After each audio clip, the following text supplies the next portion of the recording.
First of all, you don't even have to yell at me like that. Let's just start She's there. like, there's one part of your eyebrow I want to fill in. I don't live my life like that. Let's go. I just want to make sure that this is as good as it can be. People appreciate realness too. They do. They do. Trust me. Trust me. 5. That's a And I 1. put the 1 up. And that will be the blooper of my video. 5, 4, 3, 2, 1. Just wanted to check in, and I hope everybody's having a great day. You're enjoying yourself. And in case no one told you today, you ugly.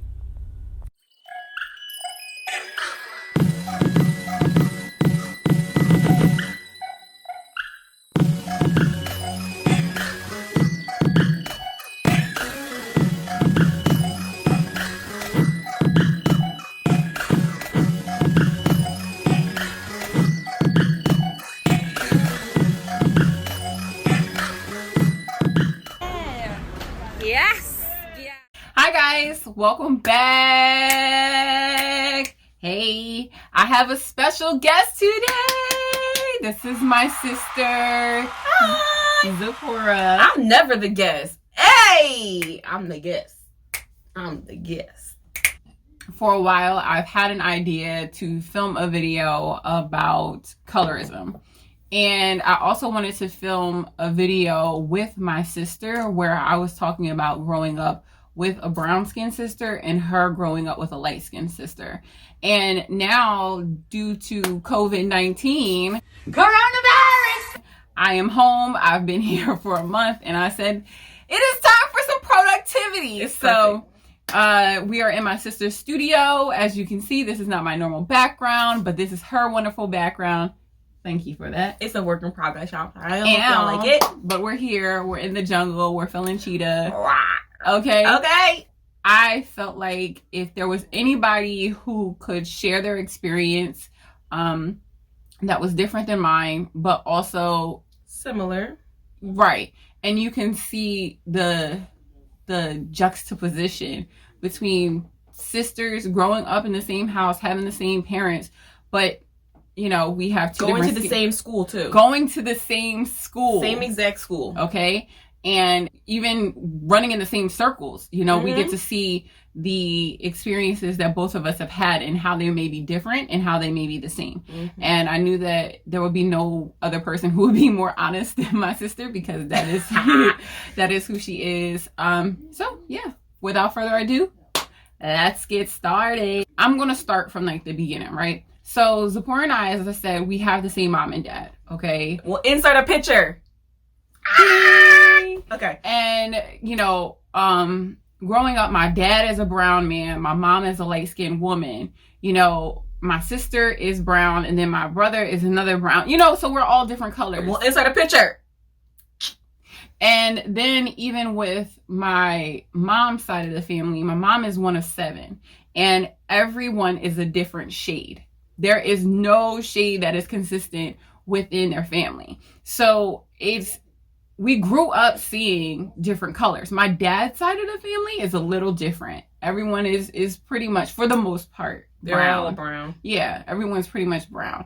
But when it comes to my mom's side of the family, everyone is different. So we never had that conversation growing up about light skin and dark skin. Who has that conversation in their house? But people have that conversation in their house. They do. And they have to tell their kids very early that the world is going to treat them different based on their skin tone.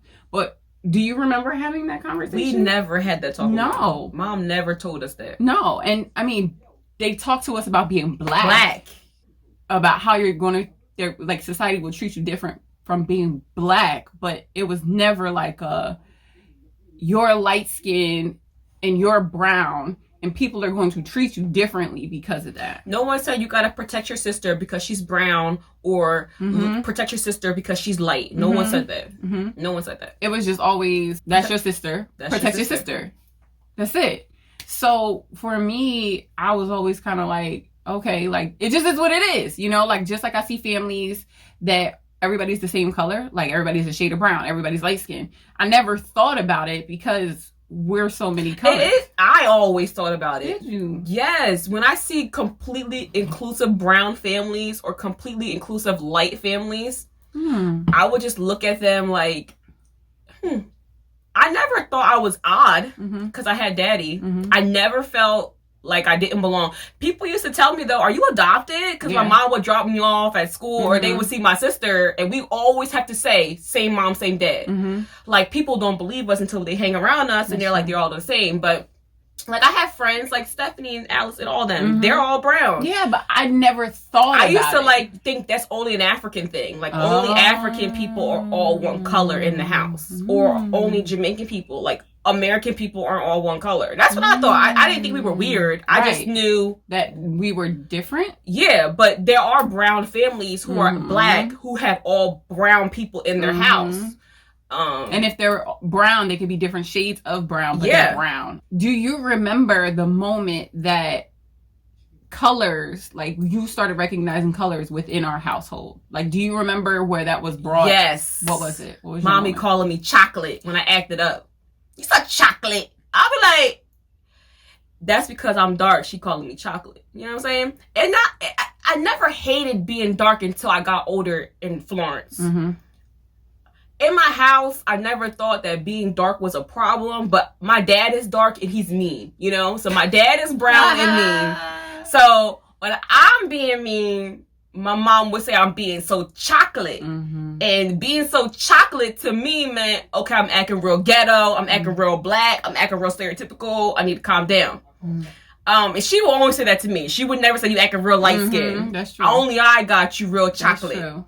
Sometimes I got chocolate, but that was when I was when mean. you were acting chocolate. You know what I mean? When you were acting chocolate, she'll call you, say you're acting chocolate. Because she knows as a light-skinned woman, she might not represent herself.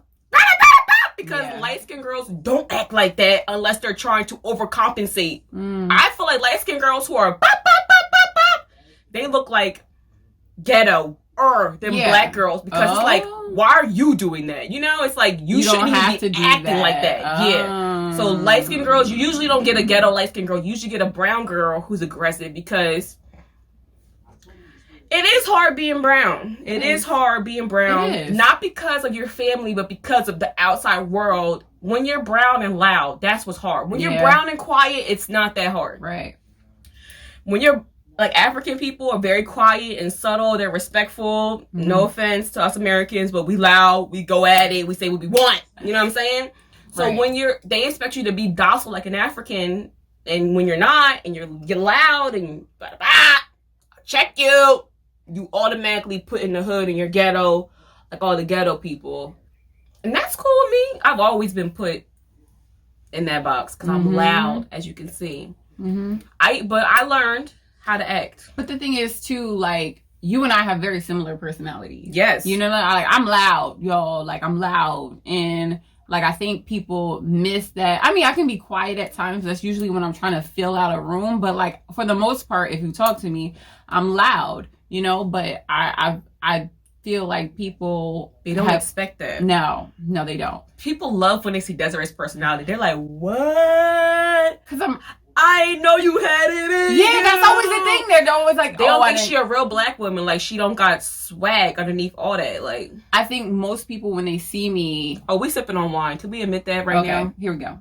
Ding. Because it's a serious conversation. But we got to make sure, you know. So the moment I remember this day, because I remember, I mean, I know, I can see, I have eyes. I can see that you're brown. I can see that I'm light. But it became clear to me. So when mommy worked at Willie's, what was that lady's name? It doesn't matter because I don't want to say it. She ain't get no clout. This brown skinned woman who used to work with my mom, right? I was at the salon visiting my mom, getting my hair done, I think. And this lady who was my mom's customer, she said, wow, she is so beautiful. Talking about me. My sister's not there, so she doesn't know my sister, right? She can't say, your girls are beautiful. So she goes, your daughter's really beautiful, to my mom. And then my mom's coworker goes, well, wait till you see her other daughter. She's so brown and chocolate and beautiful, and her skin is amazing. And I was like, Yeah, that was too much. And I was like, this is true. But she said it in a way where she was taking away from me. And I was like, well, what does that have to do with anything? Like, my sister's beautiful. I'm beautiful. We're beautiful. And like, yeah, my sister's skin is bomb. Like, we all know that. It's been bomb since birth. But like, the fact that she had to go in like, oh, well, she's chocolate and she, you know? And then it made me think like, yo, this is how people feel. Like, oh, because I'm light, she doesn't want me to outshine my sister. And it's like, but she was brown too, right? She's brown, but she had that complex. She had that insecurity within herself. And I don't like that. I don't like when brown skinned girls talk about light skinned girls just for being light skinned. I never was that girl, and I'm thankful. I never was like, oh, she stank because she light skinned. Oh, she this because she light skinned. I don't like. There was a light skin. Okay, one time I dated this boy. He actually broke up with me for a light skinned girl. And he literally said she was the most beautiful girl he ever seen in the world. She was black and Puerto Rican, nice long hair, thick butt. He loved her, right? To this day, he's dating a light-skinned girl. And I understand he may prefer light-skinned girls. So there was a point in me when I used to hate light-skinned girls. But then it was like, Zipporah, your mom's light-skinned. Right. Your aunt, your other aunt, your godmom, your sister, you might have a light-skinned baby. You know what I mean? Right. I literally could have a light-skinned baby. And I kind of hope I do. Because my light-skinned son or daughter, I'm going to make them a beast. Okay? I'm going to make them a beast. I'm like, yo, don't let nobody tell you nothing. Because it's like a level of, people used to disrespect my sister. Like, oh, she, like, y'all don't see her hair now, but y'all know she has really long hair. Oh, she got longer hair than you. Oh, because she's light-skinned. No, it's not because she's light-skinned. It's because she takes care of her hair. It's just genetics. Like, yo, like, it's not like... she's skinny and light-skinned. That has nothing to do with anything. You know, it has nothing to do with anything. But people be jealous because it's hard. Even me, I'm not as dark as other dark-skinned people. They be telling me, oh, you're not even that dark. You don't know how I get, you know what I mean? Like, but you see, like, in the wintertime, I'm very, like, I'm yellow bone underneath, you know what I mean? So I have different shades of darkness. So dark-skinned people don't respect me either. They be treating me like, what you mixed with? You not all black. Yeah. Like, you not this, you not that. Like, because you have an island skin tone. You don't My mom is light skin. I have a yellow woman underneath. Yeah. I'm yellow inside. So my mom is in the corner. Mommy. So she's not coming on camera. I'm staying right here.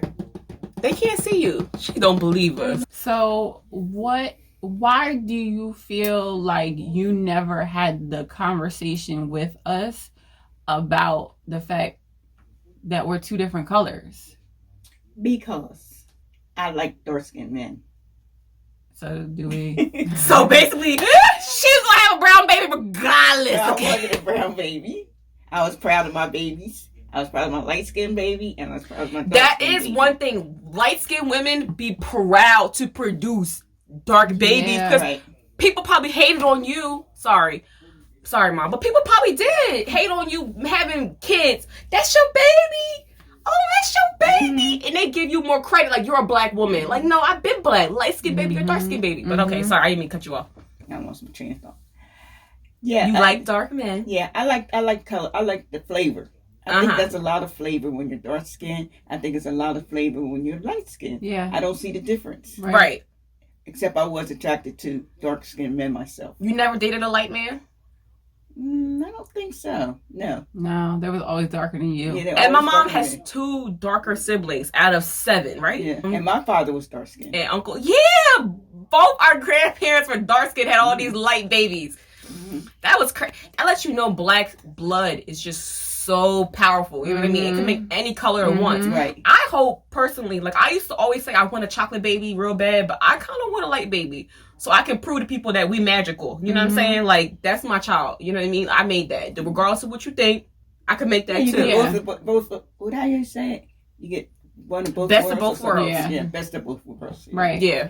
I just like I always wanted to have a brown child, but because there's so much beauty in it. And I wanted to be able to instill that idea that, yo, no matter what society says, no matter what people think about you, like, you are beautiful. And there's so much power in that. And mommy told me that Right. And she never said you're different or I'm different, but she empowered both of us in the same way. You know, like we grew up with black TV, like black. I didn't realize how black our lives were. Yeah, our household was blackity black. You know, like black TV, black movies, black pictures in the house. You saw black Jesus. Okay, black Jesus was on the wall. So, you know, even though we didn't get like history, like we weren't taught about like Brother Malcolm and, you know, like things like that, and, you know, the Black Power movement. We weren't taught about that, but we were taught to honor and respect and love blackness and who we are as a people and what we bring to the table. Black church helped a lot. Black church plays a huge role in being confident because you see so many black people in one room. That's true. Black church for kids is important, I think, because you will definitely see somebody that you look like in black church. Yeah. And you know what I mean? They come from all walks of life. You're going to find your cousin in black church. So the fact that we were always in black church, I never had a problem with it. It's the world. The world had a problem with us. You know what I mean? Yeah. I hated having to explain that Desiree was my real sister. I hate having to explain it to this day. Like, or when mommy picks me up from school, they always used to be like, that's your mom? That's your mom? All my white friends, that's your mom? That's your mom? Are you half white? No. I don't have no white woman in my family pictures. I mean, how you think I feel? Yeah, I'll be mad. I'm like, no, my mom and my dad are black. Okay, we were stolen from Africa and left here. Okay, we is the black. And well, let me ask you a question. How do you feel about interracial children? Like half white, half black? Half black. I feel bad for them. It's hard being this. Yeah, that's what I was gonna say. It doesn't bother me only because my experience is different. You know. Okay, so y'all can't. Of course, you can't see my mom. I'm the lightest person in our family, in our immediate. You family. and mommy are the same complexion. I am a lighter than mommy. No, my mom be cooking when she tanning. I'm gonna put a picture of her when she tanning. All year round. Desiree does not tan. I don't sit in the sun, but my mom be cooking. That's how you keep this fake. I'm gonna put a picture of me, you, daddy, and Desi on the beach. But like, mommy is darker than me in the winter. You know what I mean? Not by much, but she's still darker than me when it comes. Bye, Mom. Thank you. You did good. Okay, I still have more questions. Let me say this. Yeah. I appreciated having a light-skinned sister because people slept on you. You know, you were like my secret weapon because I knew you could fight. You know what I'm saying? So let's take a moment and touch on light skin privilege. Light skin privilege. There has been such a great debate on the internet, and I've seen people, you know, well, light skin people do this, and y'all get this because y'all light skin. And I get people saying that there are things that I've been able to obtain in life because I'm light skinned and only because I'm light skinned. And I can say my take, but I love to hear your take on light skin privilege. Do you believe it's a thing? Do you believe it's not a thing? I think the lighter the skin, the better. Why? Period. Why? From light to white. From Irish to pale. The lighter the skin, the better. Just because that's how America is, sadly. Okay, I work at a mobile store, and there is a black girl who works there who is light skinned. Okay, so I get it all the time. People think she's more capable of doing her job than me. People, when they call on the phone, they say the black girl, and then when they speak for her, they say the girl with the straight hair, because she never wears her hair natural like me.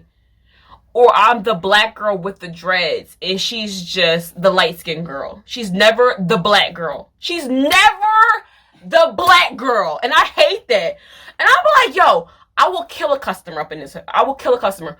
Or she will deal with a black customer.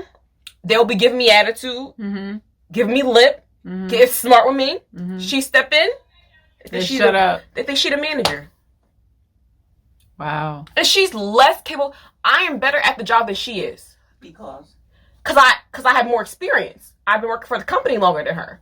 I have more ins and outs. She's good at her job. She's not bad. Don't get you wrong. Right. But I'm better. Because, no, real talk. Because I know how to do things that she has to ask questions for. And I see that when we're working. But people trust her more because her hair is more... It's the hair. If the light-skinned girl has the straight hair, it's the total package. I don't want to say you get things more because you're light-skinned, because it is hard for you, versus a white girl. You know, you got to go against the white girls. Darker girls got to go against the light girls and the white girls and the Hispanic girls, who you got to go against too. It's just more to go against, because America likes lighter. Everybody in America likes light. Let's be real. Unless you're a company trying to get the black dollar, you're not going to use a brown person. Unless you want the black dollar. Which is fine. I've accepted it. At my job, I have accepted that people think I'm the black girl and she's the light-skinned girl. I'm cool with that. Now that I took my dreads out, I'm just the black girl. Because I changed my hair so much, they don't know how to catch me with my hair. So they just call me the black girl. Or the dark girl. I'm never Zipporah. Right. I'm never who I am. I'm always the dark girl. And as soon as I speak for black people, if I speak out loud, passionately about black people, it's anger. Every time I speak, it's anger. Right. I feel like when my coworker speaks, she has complete mental breakdowns at work. Complete mental breakdowns. Brings her personal business to work. And my manager just coddles her. She needs it. She's not as strong as you. She needs it. I'm like, what the fuck? I am dying here. You know, I don't think it's because it's light skin. I just think their head is just jacked up. Right. Mental conditioning. And it's not black people, because I think black people treat a light skinned girl, black girl the same. I don't think black people can be prejudiced like that unless they choose to be up front.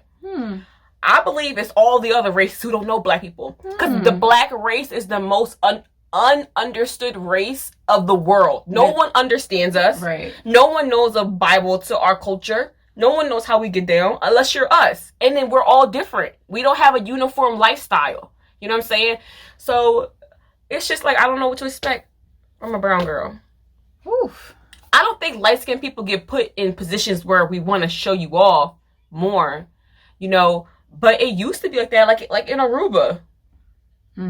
They got Chocolate City in Aruba. That made me feel uncomfortable.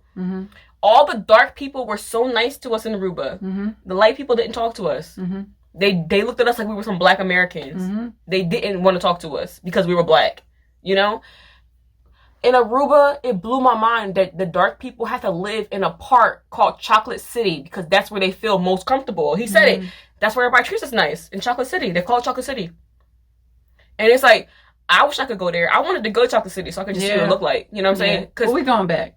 Yeah, but it's just like, it's a shame that brown people have to be around other brown people. In order to feel comfortable. In the Philippines, it's worse too. In the Philippines. I mean, there's colorism across the world. In Asian cultures. Yeah, it's really terrible. bad. You think we got it bad? It's really bad. They got it bad. They have bleaching agents in their lotions. They have bleaching agents in their creams. They have the bleaching Asians have it bad. Yeah, them Africans. You know what I mean? You see it in West Indians. But Africans do it for vanity. Yes, and Asians do it. Yes and no, because they have the same mental conditioning where they think that if you are lighter, you're going to be treated differently. You know, just like West Indians. You know, Jamaicans talk about it. Browning. Oh my goodness. You know what I mean? So you hear that Indian people are real with, with the colorism. Yes, because you see, like when you see Indian people on TV, you don't see the brown Indians that look like you. Darker than me. Look. No. Yes, no. There are Indian people are darker than me. Dark, and you don't know it. Dominican woman came into my store one time. I thought she was black. You think they're black? I had no idea and she was Dominican. Spanish. She looked at me like I was a dirty Haitian. I'm like, I was looking at her like. I will say this: light skin privilege is a thing. Light skin privilege exists. And the only reason I know that is because I live it, I experience it. And here's what I mean. I will see people choose me over other black people who may be darker or who do not fit their stereotype of what they think beauty is. So I have been the token black person in many moments. However, with me being aware, with me having a level of wokeness, I go into these spaces allowing these people to think whatever they want to think about me.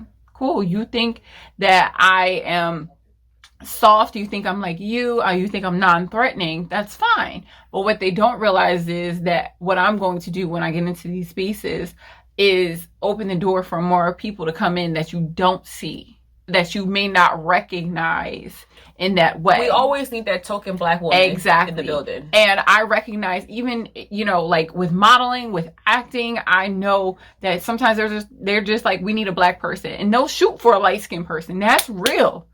With marketing, with commercial work, with music videos, anything, they'll shoot. They're like, yo, we need a black girl. So they'll shoot for the light-skinned girl because they can say she's black. She black, and I am. But what I do is, when I get to these places, I send the elevator down so somebody can come up. You know, and I think that is the responsibility that kind of comes. Right. You send the elevator back down. You don't just get there and just party at the top. Like, nah, send it back down so your friends can come up too. You know, and I think that's the responsibility that comes with knowing and understanding light skin privilege. Is it a thing? Yes. Do I think I'm better because I'm light skinned? No. But you're just as good. Nobody's going to sit here and say, oh, because you're light skinned, you don't know. No. Because if I watched you from the outside, not thinking, oh, she's going to get this because she's light skinned. I've seen you go to modeling agencies, get denied. Yeah. Go, get booked. I've seen you work hard. I've seen you walk into rooms fearlessly. Like any black woman would have to walk into a room. Right. You know what I mean? So it's not like you go into a room confident. Oh, I got this because I'm light skinned.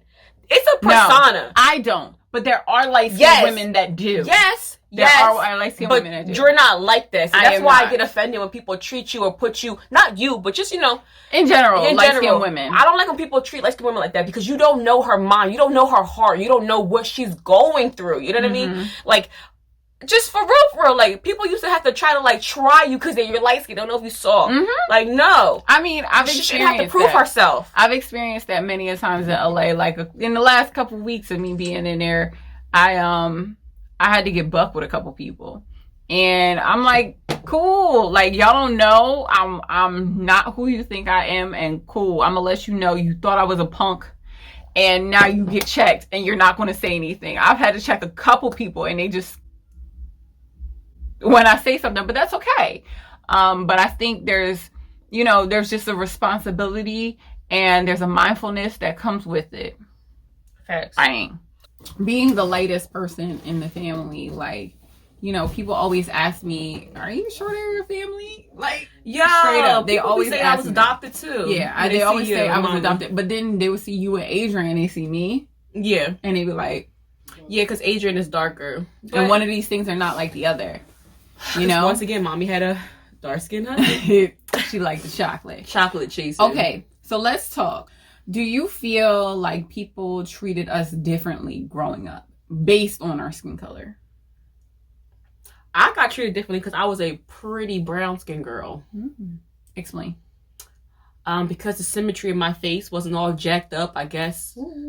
People just thought I was pretty, but I hated being called a pretty brown skin girl. That was annoying. I think, okay, I'm not trying to pump us up, but Florence where we're from, did not have a lot of pretty black girls. That's true. Period. That's true. And it's nothing against anybody else. It's just that we weren't a plethora. There weren't a lot of black girls to begin with. And then the ones that were there, their moms weren't hairstylists like ours. Yeah. And then I graduated with like 13 black people. Me too. Literally 13. Damn, that's crazy. Literally, we counted the black spots on the graduation. Literally. So as you can see from what we're saying, there weren't a lot of black girls to pick from. So me and Desiree were not treated that bad. I feel like I wasn't picked on for being black. I was attractive. Thankfully. Right. I couldn't imagine being a darker girl and not being the common attractiveness. You know what I mean? Because it would be hard. Right. People did make fun of, like, I have a friend who was very athletic in school when she was growing up, and she was dark like me, so everybody called her a man, called her a monkey, called her a gorilla, because she had muscle. Right. And because she was dark. Yeah, she was toned, and her body's not soft. And I got like Dumbo for big ears, but I never got picked on for being dark. Yeah. My biggest issue with being dark came in when it came down to getting into the white part of town, I never had the white experience in Florence because I was never like that's why I always related to the twins, you know, especially Todd, because she was more spicy like me. Okay. And you know, she's from the same town. Ari was able to flow. Ari could intermingle. She could cross the lines when it came to different people. Todd was more races. Like, if you don't like me, that's it. Fuck you. That's it. So when I saw that she didn't even get it how I thought I could get it, I was just like, okay, I see how I will have to be to get into the white experience of Florence, and I'm not going to be that. So it was hard for me growing up, being dark and being excluded to one type of friends. I had one type of friend because I was so black and brown and loud. I had to go with the loud brown girls. When I went to township, that's the only girls I hung out with was the loud black girls who were ghettoing. That's who accepted me the easiest, and I didn't have to change myself. I didn't want to be friends with the pretty light-skinned girls because I was pretty, because they all had longer, straighter hair than me, and I didn't have time for that, for the Puerto Rican girls. I wasn't about to deal with that clique. And, you know, light-skinned girls who weren't my family never... I don't have a lot of light-skinned friends. You know what I'm saying? They never wanted to be my friend. I never thought about that. I have a lot of brown friends. I do too. Yeah, because I have a lot of brown friends. Brown people are, no offense, but they're more willing to make a friend because we need friends. Light-skinned people have more access because white people are not so scared of you. Like, okay, I'm sure when Ari cursed somebody out, they remember she was black. You know what I'm saying? Real quick. Yeah. They forgot. They just like when Beyonce released Formation, they were like, "Oh my God, she's black." Yeah. But like, I'm only using Ari as my token because not because of the situation, but because she was brown and in, or like Verity. I don't mean to name drop, but I'm gonna just name drop. No, but it is what it is. I looked at I didn't look up to her, but I looked at her experience, and that's made me want to be a cheerleader. You know, I thought being a cheerleader would get me cool with people, but still, I was still cool with the thicker girls on the cheerleading squad, or the heavier girls whose body were like mine, or I was cool with the one black girl in my squad. You know, I wasn't able. One white girl who was down, who lived closer to my part of town, who wouldn't mind being my friend. Like I had a white friend, Chelsea Honori. Yeah, you remember her? Yeah. She was on the she was so nice to me. Yeah, because her sister Ashley is closer to my age. But her mom and just Chelsea, they're nice. They're nice. They're very nice people. They treated me so nice, you know, and her mom used to pick me up from cheerleading class and let me come over, and she really made sure I felt in. But that's because she lives one street behind the black people. You know, I feel like she doesn't have a problem with, you know, seeing brown people. It's not like a to her, Chelsea, because she saw us, you know. So it just depends on the experience of the person and what people are taught to you, because it is hard. Yeah. But I made it thanks to you. What I realized is you and I had two different experiences at the same school, right? Okay, so the backstory, y'all. Zipporah and I, the part of town that we grew up in and we in right now, you know, is considered like the black part, the ghetto part, the part of town that you don't want to go to. And it's downtown. It's called downtown Florence, right? And, you know, it's not hood. It's not like the real hood, but it's the part of town where, you know, there's some drug trafficking happening, and it's predominantly black people here. When it came to that, like, yeah, we grew up seeing different things, and like there's a lower income, you know, there's lower income housing in the area, but like there were black families and it was a community, and, you know, within our own little 5-block radius, like everyone knew everyone and we took care of each other. That's just what our experience was. But at the same time, like I grew up with all these girls. So when I went to school, like middle school, up until like maybe I got into like my sophomore year of high school, that's when I really saw the shift, because I started cheerleading. And when I started cheerleading, the black girl crew didn't really want to chill with me anymore. Like I was changing, you know, and they saw me differently. I wasn't just walking around downtown. I wasn't just hanging out with everybody. I was hanging out with all kinds of people. So I'm hanging out with white girls. I'm hanging out with black girls. I'm hanging out with the football players. I'm hanging out with this, and I'm kind of touching all groups. And they kind of ostracized me, like, okay, well, you're not like us anymore, so we gonna go over here. And Desiree always spoke well for her age. You have good pronunciation. You have good language skills. Right. And people used to think that you're trying to be white because of how you speak. Right. But that I hate that. Right. We speak well. I feel like, well, because we have educators in our family. We come from a family of educators. So like, for me, like, that kind of came later in life. You know, you can hear it. Like, if I'm sitting here now talking to the camera, like I'm talking to my friends. Mm-hmm. But like, there are spaces where I just speak like this. And my voice, this is my work voice, and I speak like this, and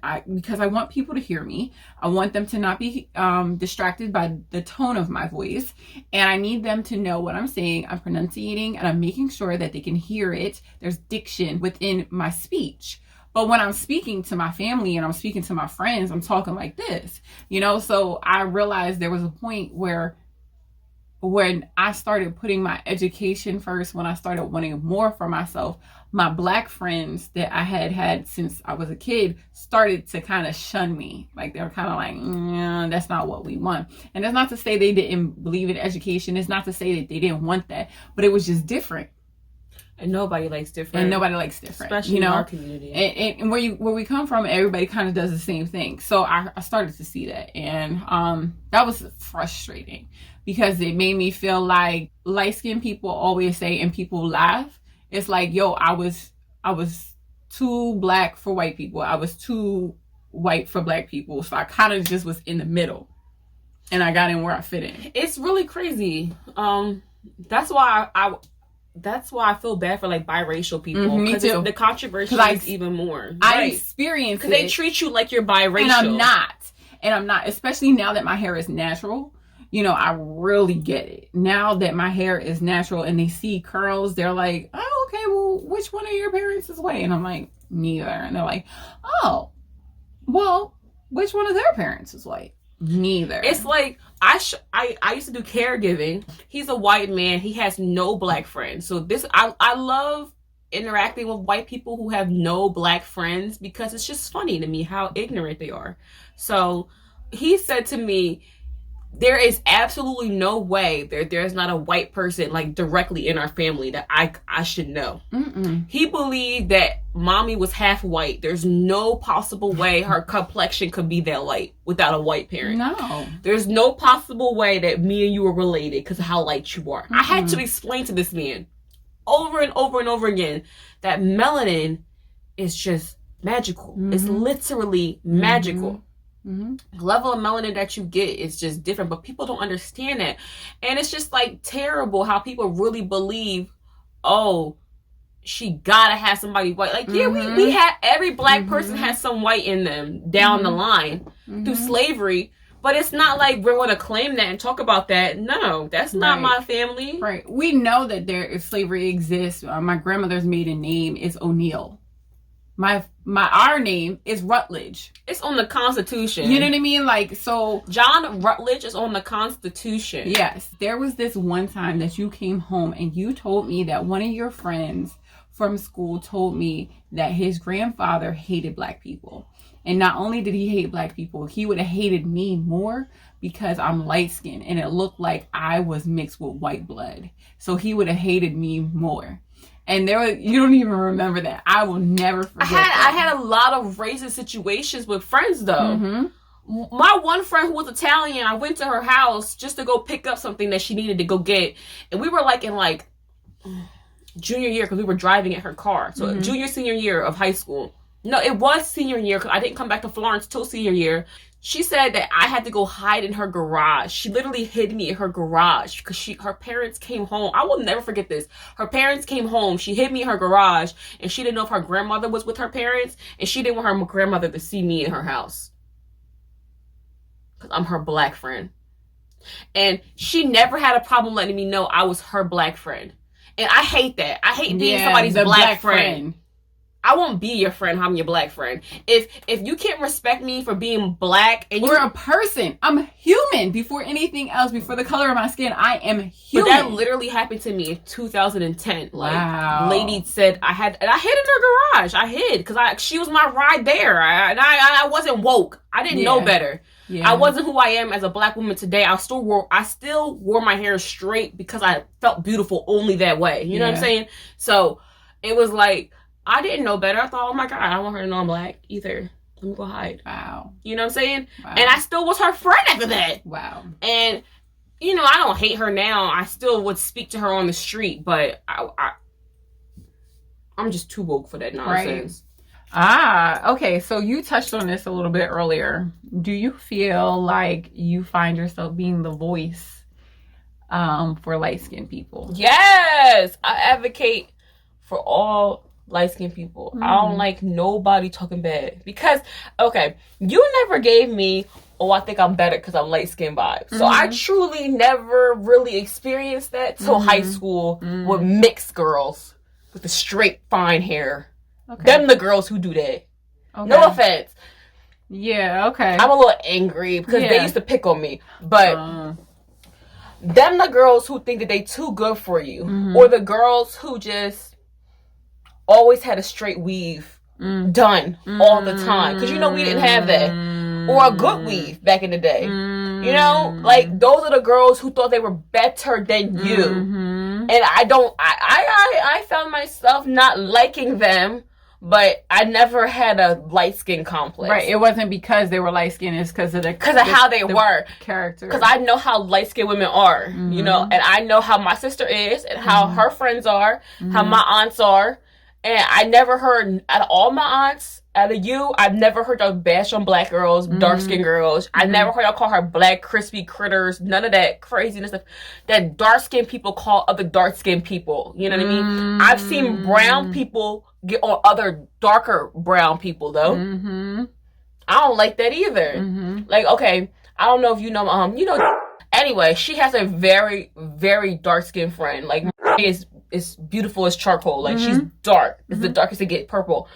And I know for a fact she had issues growing up. Like, you know what I mean? And she ended up making this beautiful skincare line for her skin to glow.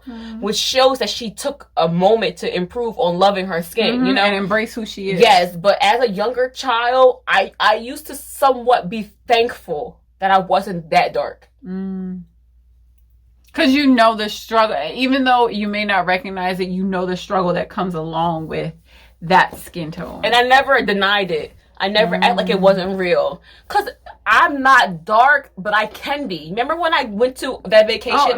When you tan, period, when you go in the sun long enough, you're going to get dark.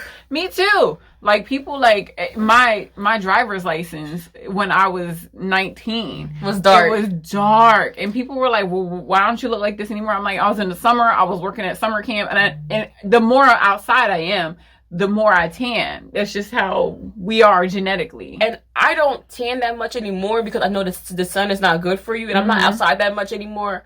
But still, I purposely, when I was dating, back in the day, remember I was dating a darker guy back in the day, and I tanned in Aruba that whole time to get dark like him. Because me and him would have conversations about how I'm not dark enough. You know what I mean? And he wouldn't make fun of me, but he would always say, I got more melanin than you.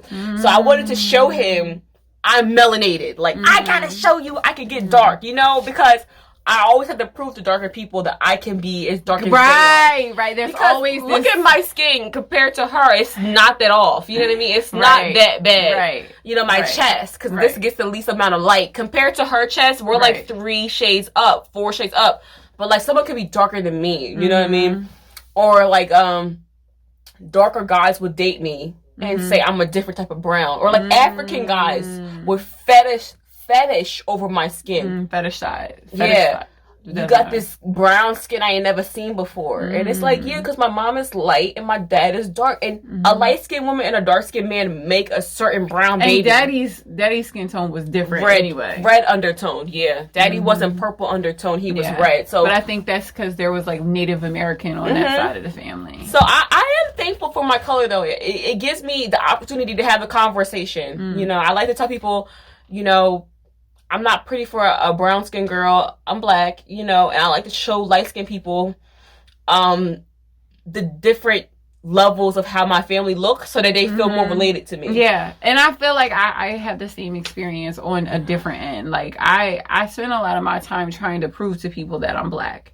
You know what I mean? Like trying to explain to them like, yo, I am black, and you know, not only am I black, I'm down. You know what I mean? Like, when people meet me, they automatically think I'm like a Hillary Banks. Well, I asked him to propose in a special way, but I never expected a bungee jump. What's a bungee jump? You know, or like I come for money. Dad, I need $300.